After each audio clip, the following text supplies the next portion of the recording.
Hello বন্ধুরা, সবাই কেমন আছো? আশা করি সবাই খুব ভালো আছো, আর আমিও খুব ভালো আছি।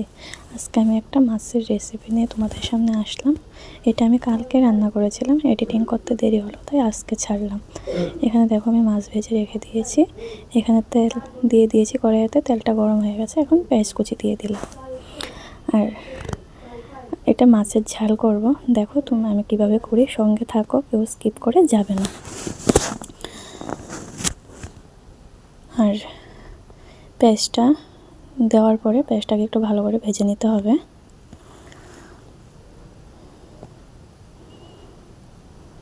আমি ঠিকঠাক এডিটিং করতে পারি না, এই প্রথম এডিটিং করলাম একটা রান্নার রেসিপি নিয়ে, মানে একটা মাছের একটা রেসিপি নিয়ে তোমাদের সামনে আসলাম। যদি ভুল হয় বলবে যে দিদিভাই তুমি এটা ভুল করেছো, বা এটা সে যেটাই ভুল করি সেটা বলবে। আর যদি ভালো লাগে তাহলেও বলবে। আমার পেঁয়াজ ভাজাটা মোটামুটি হয়ে গেছে, এখন বাদবাকি উপকরণ যা লাগবে তা আমি দিয়ে দেবো এটার মধ্যে। এই মাছের ঝালটা করতে বেশি উপকরণ লাগে না, সিম্পল জিনিস দিয়ে আমি এটা করেছি। এটা করতে কোনো বাটা মশলার ব্যবহার করতে হয় না।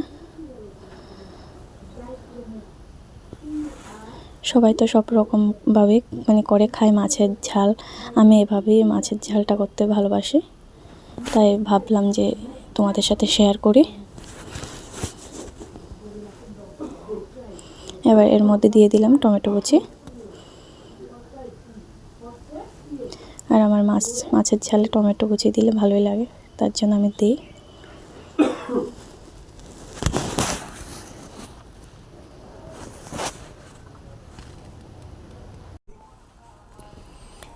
টমেটো দেওয়ার পরে এগুলোকে ভালো করে নেড়ে চেড়ে নিতে হবে। তারপর এর মধ্যে দিয়ে দেব, আমরা তো আর এভাবে আর খেতে পারবো না, এটার মধ্যে নুন হলুদ সবই লাগবে। তার মধ্যে দিয়ে দিলাম লবণ,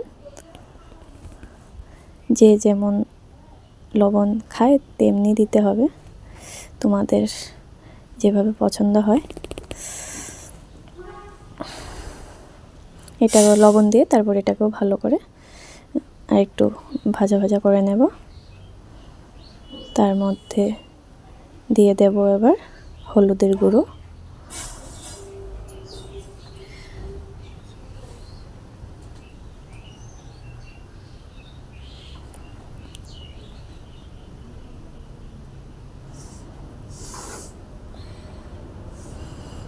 হলুদের গুঁড়োটা দিয়ে দেওয়ার পরে এটাকেও ভালো